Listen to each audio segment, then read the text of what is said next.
உங்களுடைய தங்கம், வெள்ளி, வைர நகைகளை உடனே செல் பண்ணுமா?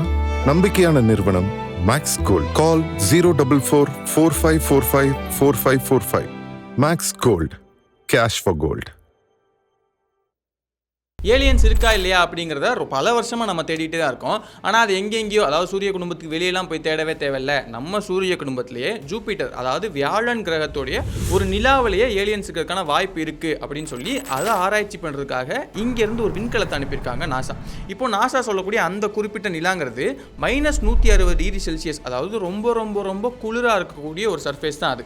அங்கே குளிர் மட்டும் இல்லாமல் ரேடியேஷன், அதாவது கதிர்வீச்சு ரொம்பவே பயங்கரமாக இருக்கும். எந்த அளவுக்குன்னா மனுஷங்க மட்டும் இல்லை, நம்ம அங்கே அனுப்பக்கூடிய விண்கலம் கூட ஒரு சில நிமிடங்கள் தான் சர்வே ஆக முடியும். அந்த அளவுக்கு ரொம்ப மோசமான சூழல் இருக்கக்கூடிய ஒரு இடம் தான். ஆனால் அப்படிப்பட்ட இடத்துல தான் உயிர்கள் வாழ்றதுக்கான வாய்ப்பு இருக்குது அப்படின்னு இந்த விஞ்ஞானிகள் சொல்கிறாங்க. ஏன்னா வெளியே பார்க்க தான் அப்படி இருக்கும், ஆனால் உள்ளே போனீங்கன்னா அதுக்கடியில் பல கிலோமீட்டர் ஆழம் இருக்கக்கூடிய கடல் இருக்குது. அந்த கடலில் பூமியில் இருக்கக்கூடிய மொத்த கடல் தண்ணியை விட 2 மடங்கு அதிகமான கடல் தண்ணி இருக்கிறதுக்கான வாய்ப்பு இருக்குது. அந்த தண்ணியில் நம்ம பார்க்காத நிறைய மர்மமான உயிரினங்கள் கூட வாழலாம் அப்படின்னு நம்புகிறாங்க. இதை கண்டுபிடிக்க தான் நாசா 45,000 கோடி செலவு பண்ணி பெரிய விண்கலத்தை அங்கே அனுப்பியிருக்காங்க. இந்த விண்கலம் எப்படி அங்கே இருக்கக்கூடிய கஷ்டமான சூழலில் சர்வே பண்ண போகுது, உண்மையில் அங்கே ஏலியன்ஸ் இருக்கா இல்லையா, இதெல்லாத்தையும் பற்றி தான் இன்றைக்கி நம்ம ஸ்ட்ரீட் வீடியோவில் பார்க்க போகிறோம்.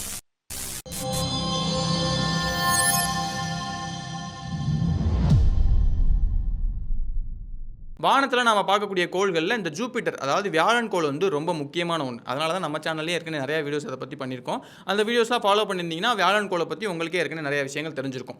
இப்போது இந்த வியாழன் கோளில் இப்போ வரைக்கும் அதை சுற்றி ஒரு 100க்கும் அதிகமான நிலாக்கள் இருக்கிறத கண்டுபிடிச்சிருக்காங்க. இன்னும் அதிகமாக ஆராய்ச்சி பண்ண அதிகமான நிலாக்கள் இருக்கும் அப்படிங்கிற மாதிரி தான் அவங்களும் சொல்கிறாங்க. இப்போ இவ்வளோ நிலாக்களை கண்டுபிடிச்சிருக்காங்கல்ல, ஆனால் முதல்ல வியாழன் கோளை சுற்றி நிலாக்கள் இருக்குது அப்படிங்கிறத டெலஸ்கோப் மூலமாக பார்த்து சொன்னது யார் அப்படின்னு பார்த்தோம்னா 1610 கலீலியோ கலிலி. அவர் தான் முறையாக வியாழன் கோளை சுற்றி ஒரு 4 நிலாக்கள் சுற்றி வந்துகிட்டே இருக்கு அப்படிங்கிறத டெலஸ்கோப் மூலமாக ரெக்கார்ட் பண்ணி அதை அஃபிஷியலாகவும் வெளியே சொல்கிறார். அதுக்கப்புறமா தான் நிறைய பேருக்கு இந்த விஷயத்தை பற்றி தெரிய வருது.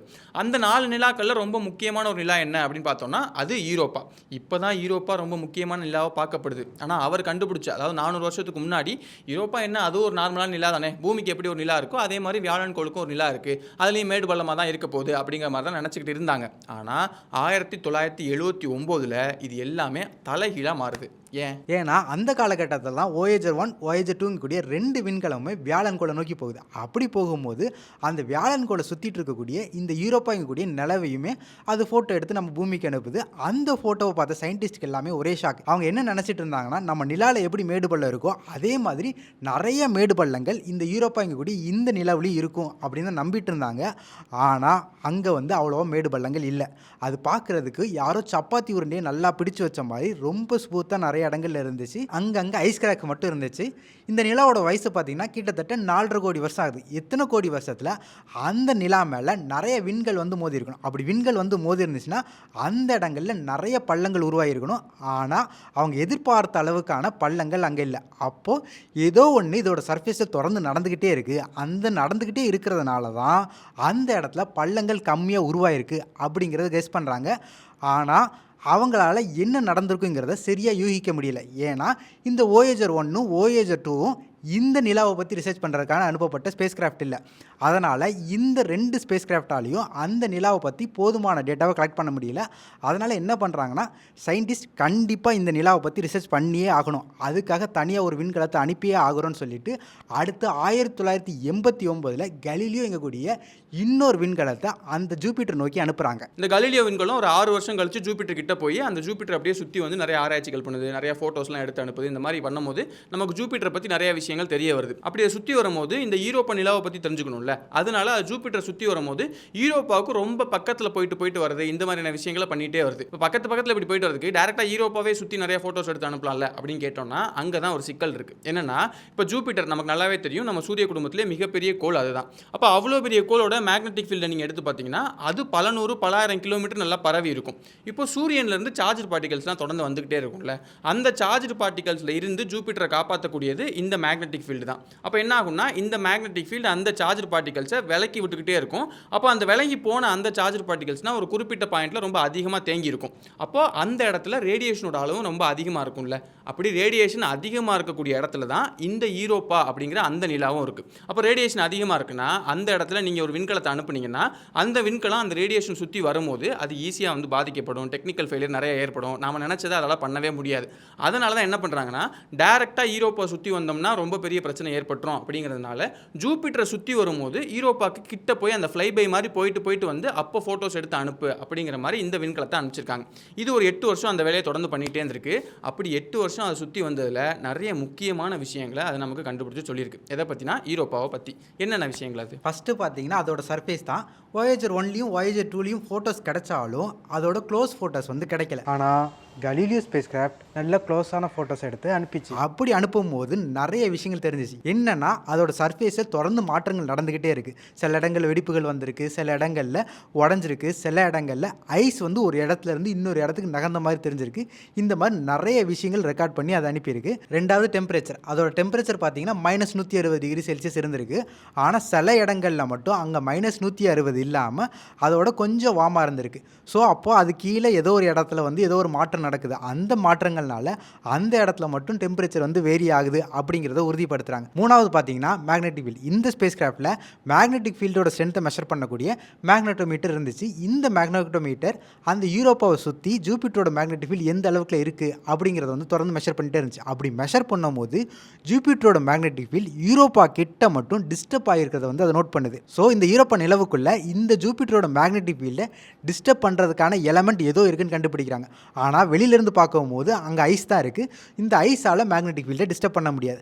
ரெண்டாவது ராக் மெட்டீரியல். அந்த ராக் மெட்டீரியலோட அளவு ரொம்ப கம்மியாக இருக்குங்கிறனால இந்த மாற்றத்தை அந்த இடத்துல வந்து அதால் உருவாக்கியிருக்க முடியாது. அப்போ மூணாவதாக இருக்கக்கூடிய ஒரே ஒரு பாயிண்ட் என்னென்னா இந்த ஐஸு கீழே கண்டிப்பாக உப்பு தண்ணி இருந்திருக்கணும். அப்படி உப்பு தண்ணி இருக்கிறதுனால தான் அந்த உப்பு தண்ணியில் இந்த மேக்னெட்டிக் ஃபீல்டு படும்போது அங்கே இருக்கக்கூடிய சார்ஜ் பார்ட்டிகல்ஸ்லாம் நகண்டு அந்த இடத்துல ஒரு சின்னதான ஒரு டிஸ்டர்பன்ஸை உருவாயிருக்கணும் அப்படின்னு கணிக்கிறாங்க. அதுக்கப்புறமா அந்த ஸ்பேஸ் கிராஃப்ட்லேருந்து வந்த மற்ற மெஷர்மெண்ட் மற்ற விஷயங்கள்லாம் வச்சு யோசித்து பார்க்கும்போது அந்த ஐஸுக்கடியில் பூமியோட 2 மடங்கு மிகப்பெரிய கடல் இருந்தால் மட்டும்தான் அந்த இடத்துல அந்த ஒரு மாற்றத்தை உருவாக்கி இருக்க முடியும் அப்படிங்கிறதையே அவங்க உறுதிப்படுத்துகிறாங்க. இப்போது இவ்வளோ விஷயங்கள் கண்டுபிடிச்சாங்கன்னு சொல்லும் போது எனக்கு ஒரு முக்கியமான கேள்வி வருது. என்னென்னா இப்போ ஹேபிட்டபிள் ஜோன் அது அப்படின்னு ஒரு விஷயம் சொல்லுவாங்க. அதாவது ஒரு சூரியன் எடுத்துக்கிட்டோன்னா அந்த சூரியன்லேருந்து ஒரு குறிப்பிட்ட தூரம் வரைக்கும் தான் அங்கே உயிர்கள் உருவாக முடியும். அங்கே வரைக்கும் மட்டும்தான் நீருங்கிறது திரவ நிலையில் இருக்கும். இந்த மாதிரி நிறைய கண்டிஷன்ஸ்லாம் இருக்குது. இப்போ நம்ம பூமி, செவ்வாய் இதெல்லாமே நம்ம சூரியனோட ஹேபிட்டபிள் ஜோனில் இருக்கக்கூடிய கிரகங்கள். ஆனால் ஜூபிட்டரையோ இல்லை ஜூபிட்டரோட நிலாவான அந்த யூரோப்பாவே எடுத்துக்கிட்டோன்னா அது கண்டிப்பாக நம்ம ஹேபிட்டபிள் ஜோன்லேயே இல்லை. அது ரொம்ப தள்ளி இருக்குது.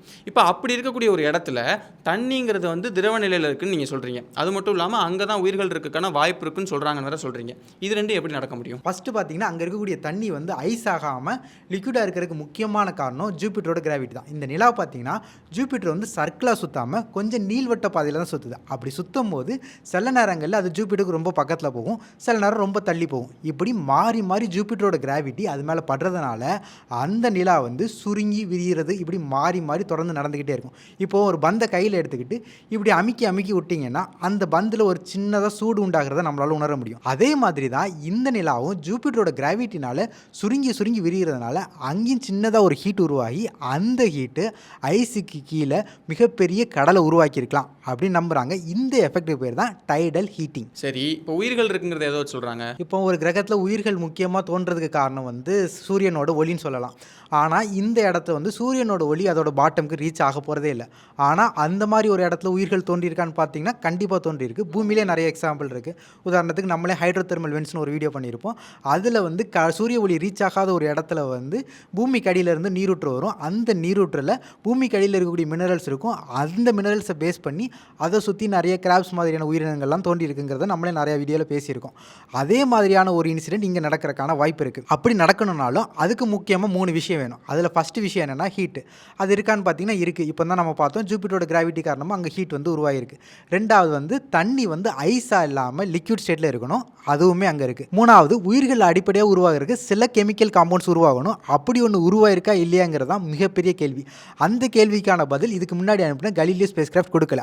அதை கண்டுபிடிக்கிறதுக்காக தான் 2024 வந்து நாசா வந்து இன்னொரு ஒரு ஸ்பேஸ் கிராஃப்ட் அனுப்புகிறாங்க, அதுதான் யூரோப்பா கிளிப்பர். இதை பற்றி நாமளே கூட ஏற்கனவே டீட்டெயில் வீடியோ பண்ணியிருக்கோம்னு நினைக்கிறேன். இருந்தாலும் ஷார்ட்டாக இந்த வீடியோக்காக சில விஷயங்கள் சொல்லிடுங்க. நாசா வந்து அக்டோபர் 14, 2024 அன்னைக்கு வந்து இந்த ஸ்பேஸ் கிராஃப்ட் வந்து லான்ச் பண்ணுறாங்க. ஸ்பேஸ் எக்ஸ் மூலமாக லான்ச் பண்ணுறாங்க. ஆமாம், ஸ்பேஸ் எக்ஸ் மூலமாக லான்ச் பண்ணுறாங்க. இது வந்து 2030 வந்து ஜூபிட்டர் சென்றடையும். 2031 யூரோப்பா பற்றி நிறைய முக்கியமான ரிசர்ச் வந்து இது பண்ண போகுது. அதில் முக்கியமான 3 விஷயங்கள் பார்த்தீங்கன்னா, ஃபஸ்ட்டு வந்து இது வரைக்கும் அந்த யூரோப்பாவை நடத்தின ரிசர்ச்சில் அந்த ஐஸை தாண்டி எந்த ஸ்பேஸ் கிராஃப்டாலையும் என்ன இருக்குங்கிறத கண்டுபிடிக்க முடியல. இந்த ஸ்பேஸ் கிராஃப்டில் அதுக்காகவே தனியாக ஐஸ் பெனிட்ரேட்டிங் ரேடரை வச்சுருக்காங்க. இந்த ரேடரால் ஐஸை தாண்டி கீழே தண்ணி இருக்கா இல்லையா, அது உப்புத்தன்மை எவ்வளோ இருக்குது, எவ்வளோ திக்க ஐஸ் இருக்குங்கிற நிறைய விஷயங்களை நம்மளுக்கு கொடுக்க முடியும். ரெண்டாவது பார்த்தீங்கன்னா, அந்த நிலாவோட சர்ஃபேஸில் என்னென்ன கெமிக்கல்ஸ்லாம் இருக்குது, அதில் உயிர்கள் வாழ தேவையான ஏதாவது கெமிக்கல்ஸ் இருக்கா, இந்த மாதிரி நிறைய விஷயங்களை ஸ்டடி பண்ணும். மூணாவது முக்கியமான இன்ஸ்ட்ருமெண்ட் அது என்னென்னு பார்த்தீங்கன்னா, சர்ஃபேஸ் டஸ்ட் கலெக்டர்.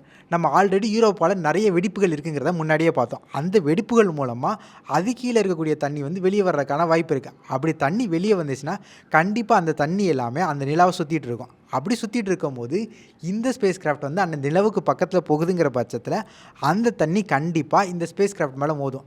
அப்படி மோதும் போது அந்த தண்ணியை கலெக்ட் பண்ணி அந்த தண்ணியில் என்னென்ன கெமிக்கல்ஸ் இருக்குது, உயிர்கள் வாழ தேவையான கெமிக்கல்ஸ் இருக்கா இல்லையா அப்படின்னு கண்டுபிடிக்கிறதுக்காகவே தனியாக ஒரு இன்ஸ்ட்ருமெண்ட் வச்சுருக்காங்க. அந்த இன்ஸ்ட்ருமெண்ட் மூலமாக உயிர்கள் வாழ தேவையான 3வது முக்கியமான விஷயம் இருக்கா இல்லையாங்கிறத நம்மளால் முழுசாக தெரிஞ்சுக்க முடியும். இப்போது இங்கே இன்னொரு கேள்வி வருது பாருங்கள். என்னென்னா, இப்போ அங்கே ரேடியேஷன் அதிகமாக இருக்குது. அதனால் எந்த ஸ்பேஸ் கிராஃப்ட்டுமே டேரெக்டாக உள்ளே இறங்கி போய் ரிசர்ச் பண்ண முடியாது. இவங்க அனுப்பியிருக்கக்கூடிய அந்த யூரோப்பா கிளிப்பருமே அந்த மாதிரி தான், டேரெக்டாக போய் ரிசர்ச் பண்ண போகிறது இல்லை. அப்படி இருக்கும்போது அங்கே இருக்கக்கூடிய தண்ணி இது மேலே படும்னு சொல்கிறோம்ல, அது எப்படி படுறதுக்கு வாய்ப்பு இருக்குது? நீங்கள் போய் இறங்கினா தான் அந்த தண்ணி வந்து டேரெக்டாக பட முடியும், இல்லைனா படவே படாதுல்ல. அதுக்கான பதில் பார்த்தீங்கன்னா, நம்ம ஆல்ரெடி பார்த்துருக்கோம். இந்த யூரோப்பாவில் வந்து நிறைய வெடிப்புகள் இருக்கும். இந்த வெடிப்புகளுக்கு நடுவில் ஜூபிட்டரோட கிராவிட்டி ஆக்ட் ஆகும்போது அந்த பிளானட் வந்து சுருங்கி விரியும். அப்படி விரியும் போது அந்த வெடிப்புகளுக்கு நடுவில் இருந்து நிறைய வாட்டர் வந்து வேப்பராக அப்படியே வெளியே தள்ளும். அதாவது ஒரு இடத்துல வந்து ஒரு பாலில் வந்து தண்ணியை நல்லா ஃபில் பண்ணிவிட்டு அமுக்கினா எப்படி வெளியே வருமோ அதே மாதிரி இதுக்குள்ளேருந்து நிறைய வாட்டர் வந்து வெளியே வரும். இதை தான் வந்து வேப்பர் ஃபியூம்ஸ்னு சொல்லுவாங்க. அந்த யூரோப்பாவில் வந்து கிராவிட்டி ரொம்ப ரொம்ப கம்மியாக இருக்கிறதுனால இந்த வேப்பர் ஃபியூம்ஸால் நான் ரொம்ப தூரம் வந்து ட்ராவல் பண்ண முடியும். பத்தாவதுக்கு அங்கே அட்மாஸ்பியர் இல்லைங்கிறனால இந்த வேப்பர் ஃபியூம்ஸை தடுக்கிறதுக்கு வந்து எந்த ஒரு கட்டுப்பாடுமே இல்லை. ஸோ அதால் ரொம்ப ஹைட்டு வரைக்கும் ரீச் ஆக முடியும். இந்த யூரோப்பா ஸ்பேஸ் கிராஃப்ட் எடுத்துக்கிட்டிங்கன்னா அந்த ஸ்பேஸ் கிராஃப்ட்டுமே நிறைய க்ளோஸ் பை மிஷின்ஸை வந்து யூரோப்பாவை சுற்றி நடத்துது. அப்படி நடத்தும் போது சில நேரங்களில் யூரோப்பாவுக்கும் இந்த ஸ்பேஸ் கிராஃப்ட்டுக்கு நடுவில் வெறுமனே 25 கிலோமீட்டர் கேப் தான் இருக்கும். இந்த 25 கிலோமீட்டர் கேப் வந்து நம்ம கேட்குறதுக்கு ரொம்ப பெரிய தூரமாக இருக்கிற மாதிரி தெரிஞ்சாலும் இந்த ஃபியூம்ஸால் கிட்டத்தட்ட 100 கிலோமீட்டர் வரைக்குமே பரவ முடியும். அதனால் இந்த ஃபியூம்ஸ் வந்து இந்த ஸ்பேஸ் கிராஃப்டில் படுறதுக்கு ரொம்ப ரொம்ப அதிகமான வாய்ப்பு இருக்குது. ஸோ கண்டிப்பாக இதை படுன்னு சயின்டிஸ்ட்டுமே நம்புகிறாங்க. இப்போ 2024 கிளம்பி இருக்கக்கூடிய அந்த யூரோப்பா கிளிப்பருங்கிறது 2030 அவர் சொன்ன மாதிரியே அங்கே ஜூபிட்டருக்கு போய் அதுக்கப்புறம் யூரோப்பாவுக்கு போகிறதுக்கு 2031 வரைக்கும் எடுத்துக்கும். அதுக்கப்புறம் அது அங்கே விஷயங்கள்லாம் கண்டுபிடிச்சி ஃபோட்டோலாம் எடுத்து அனுப்பி அதை இங்கே வச்சு ரிசர்ச்லாம் பண்ணி அதுவும் உடனே சொல்ல மாட்டாங்க. குறைஞ்சது 1 வருஷம் 2 வருஷமாவது ஆகும். அதுக்கப்புறமா தான் நிஜமாலே அங்கே உயிர்கள் இருக்கா இல்லை இருக்கிறதுக்கான வாய்ப்பு இருக்கா, இந்த மாதிரியான விஷயங்கள்லாம் நமக்கு கொஞ்சம் கொஞ்சமாக போக போக தான் தெரிய வரும். 2031 அப்புறம் இந்த யூரோப்பா கிளிப்பர் என்னெல்லாம் கண்டுபிடிச்சிங்கிறத நம்ம ஸ்ட்ரீட்டட் வீடியோவில் போடுறோம். அது வரைக்கும் வெயிட் பண்ணுங்கள். இந்த மாதிரி நானும் பிரவீன் ப்ரோவும் தொடர்ந்து நிறைய விஷயங்களை பற்றி டிஸ்கஸ் பண்ணிட்டு இருக்கோம். அதில் கடைசியாக டூம்ஸ் டே பிளேன் அப்படிங்கிற ரொம்ப முக்கியமான ஒரு போர் ஆயுதத்தை பற்றின ஒரு வீடியோ பண்ணியிருப்போம். இப்போ போர் ஆயுதம்னா அதை வச்சு சண்டை போடுவாங்களா அப்படின்னு கேட்டேன்னா கண்டிப்பாக இல்லவல். அதை வச்சு நீங்கள் எந்த தாக்குதலுமே பண்ண முடியாது. ஆனால் அது ரொம்ப முக்கியமான ஒரு ஆயுதமாக பார்க்கப்படுது. இவ்வளவுக்கும் அந்த டூம்ஸ்டே பிளேன் அப்படிங்கிறது மொத்தமே 2 நாடுகள், அமெரிக்கா, ரஷ்யா, இந்த 2 நாடு கிட்ட மட்டும்தான் இருக்குது. இப்போ ரஷ்யா என்ன பண்ணியிருக்காங்கன்னா, சமீபத்தில் அந்த அமெரிக்கா ஈரான் வார் நடந்துட்டு இருக்குல்ல, அந்த வாரில் ரஷ்யா அவங்களோட டூம்ஸ்டே பிளேனை ஈரானுக்கு கொண்டு வந்து இறக்கியிருக்காங்க. இப்படி அவங்க இறக்குனதுக்கு அப்புறமா நிறைய மீடியாஸ் என்ன சொல்கிறாங்கன்னா, 3ஆம் உலக போர் ஆரம்பிக்குதா, எதுக்காக ரஷ்யா இந்த மாதிரி வந்து இறக்குறாங்க, இது ரொம்ப முக்கியமான விஷயமா இருக்கே அப்படின்னு சொல்லிட்டு நிறைய ஹெட்லைன்ஸில் போடுறது இந்த மாதிரியான விஷயங்கள்லாம் பண்ணுறாங்க. இப்போ இந்த டூம்ஸ்டே பிளேன் வச்சு தாக்குதலே பண்ண முடியாது. ஆனால் அதை ஏன் ஒரு முக்கியமான போர் ஆயுதம் அப்படின்னு சொல்கிறாங்க. எதனால 2 நாடுகள் கிட்ட மட்டுமே இந்த போர் ஆயுதம் இருக்கு, எதனால ரஷ்யா இவ்வளோ முக்கியமான ஒரு பிளேனை ஈரானில் தரையிறக்குனாங்க, இந்த விஷயங்களெல்லாம் பற்றி ரொம்ப டீட்டெயிலான ஒரு வீடியோ பண்ணியிருக்கோம். அந்த விஷயங்களை பற்றி நீங்கள் தெரிஞ்சுக்கணும்னு நினச்சிங்கன்னா அதுக்கான கார்டு நான் சைடில் கொடுக்குறேன். அதை கிளிக் பண்ணிங்கன்னா நீங்கள் அந்த விஷயங்களை பற்றி தெரிஞ்சுக்கலாம். இன்னொரு நாள் இன்னொரு வீடியோவில் சந்திக்கிறேன்.